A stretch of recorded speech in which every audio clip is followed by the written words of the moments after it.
Terá vacina o ódio contra si mesmo? A concorrência e a competição são os grandes valores estimulados na atualidade. A vida é um jogo e é cada um por si, e Deus, caso exista, parece estar contra todos, como cantavam os Titãs já nos anos 80. Finalmente, o capitalismo venceu e a guerra contra o socialismo soviético e conseguiu impor na sociedade a sua lógica, transformando cada indivíduo numa empresa que disputa com outras pessoas empresas. A selvageria das relações é ensinada nos reality shows da televisão, na enxurrada dos filmes distópicos, em que os mocinhos precisam matar para não morrer. É o fim da história? O que poderia dar errado? A euforia do centro financeiro do mundo começou a virar lá em setembro de 2001, quando aviões atingiram as torres gêmeas do coração de Wall Street. Lá pode ter iniciado uma nova fase do capitalismo. Lá, com George Bush e seus atos patrióticos contra o terrorismo, o capital foi fechando as portas da democracia. Prisões e torturas já são admitidas para combater o mal do terrorismo. O problema de combater o mal é que quanto mais você o combate, mais ele se multiplica. A próxima explosão que se faz sentir foi o estouro da bolha do capital financeiro nos Estados Unidos em 2008. O capitalismo oficialmente entra numa grave crise. Analistas se apressam em decretar o fim do capitalismo. Mas o defunto anunciado parece agir como os mortos-vivos desses filmes distópicos que antes eu citei. Caminha insepulto com uma capacidade infinita de espalhar a morte-vida. Aquela concorrência que parecia uma boa ideia foi ativando outra bomba prestes a explodir. A bomba do ódio dos derrotados e humilhados. Sim, quando você joga uns contra os outros numa sociedade, haverá perdedores e talvez sejam todos. A bolha financeira que estourou gerou milhões de perdedores. Perdedores de emprego, de dinheiro, de casa, de dignidade. A euforia virou raiva, ansiedade, depressão e abandono.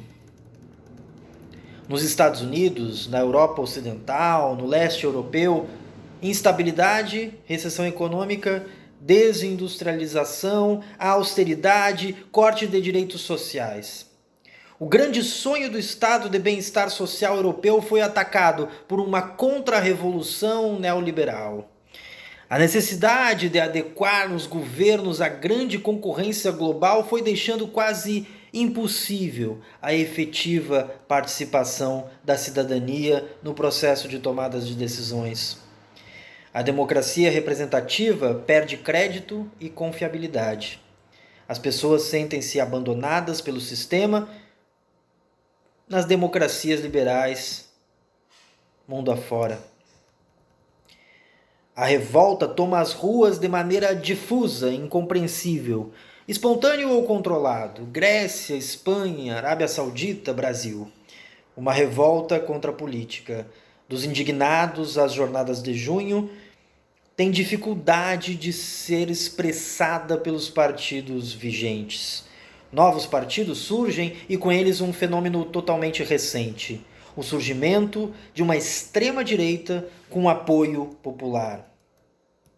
Esse fenômeno pode ser o que Gramsci se referia como o monstro que irrompe quando o velho agoniza e o novo tarda a aparecer. Na agonia e na crise do capitalismo neoliberal, sem, contudo, surgir uma alternativa a esse neoliberalismo agonizante, vão surgindo novas formas mais autoritárias de pensamento. O ódio por ser abandonado, por ter perdas decorrentes da crise do capitalismo, não gera um ódio contra o capitalismo. e sim contra o outro, que pode ser o imigrante, que pode ser a mulher, o negro, o pobre, a China comunista, o PT.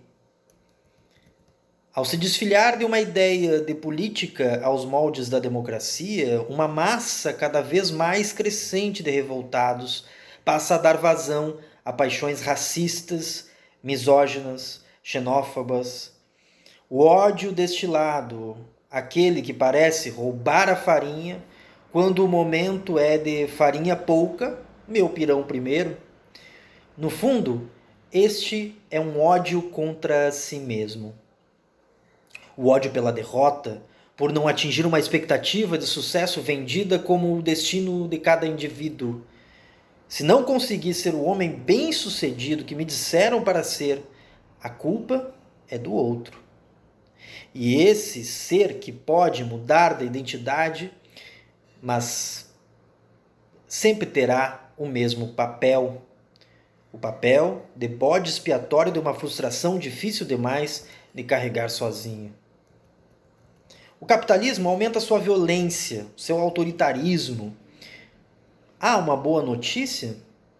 O aumento de instrumentos de força para fazer valer essa agenda revela justamente a crise e, portanto, a fragilidade do capitalismo.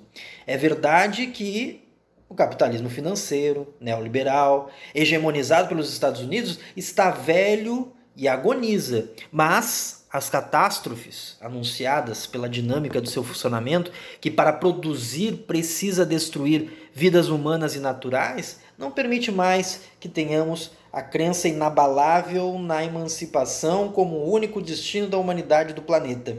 Sim, há a possibilidade que trilhemos a via da barbárie, a via mesmo do fim da vida como nós conhecemos.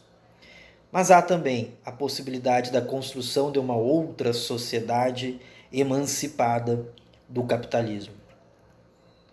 Uma sociedade em que o peso do sucesso ou do fracasso não recaia sobre os ombros dos indivíduos isoladamente, mas que possa esse peso ser carregado coletivamente em um ambiente de solidária cooperação.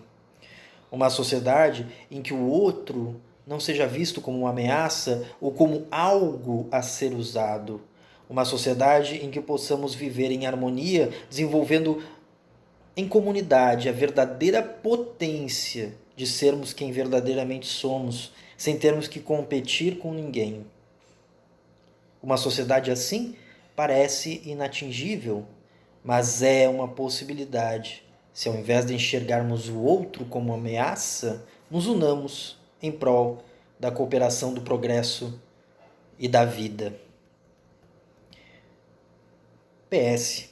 Nós acabamos de receber a notícia que o Instituto Butantan, em cooperação com uma farmacêutica chinesa, a Sinovac, finalizou os testes e chegou a 78% de eficácia da vacina contra o coronavírus. Vitória da cooperação entre cientistas brasileiros e chineses. Será o fortalecimento dos laços entre países, instituições e pessoas em nível global o caminho para a construção de um mundo que supere a disruptiva racionalidade neoliberal. Seriam altas doses de cooperação entre as pessoas a vacina contra o ódio a si mesmo?